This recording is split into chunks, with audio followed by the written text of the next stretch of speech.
Luluto ng malunggay soup. At ang malunggay, mga kabayan, ay napakasustansyang gulay at ito'y nagtataglay ng napakaraming antioxidant at mga vitamins and mineral. Pakuloan natin ng mga 2 minuto.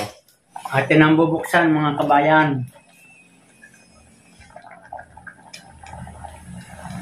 Tama-tama na ang timpla. Atin ang papatayin ng apoy. Kukuha na tayo ng ating malunggay soup. Napakasarap nito. Ito may halong itlog, sibuyas, at saka nilagyan din natin ng kaunting paminta. At ito ay napakasustansya, mga kabayan. Ito'y napakatagal na namin ginagawa ang ganitong pamamaraan. Maliit pa ako sa elementary. Ating titikman. Ayos na ayos, mga kabayan, ng lasa. Paramang panama. At alam nyo yung itong malunggay, ito'y sagana sa mga antibacterial, nagtataglay din ng antimicrobial, at ito'y nakakatulong sa kalusugan ng ating balat.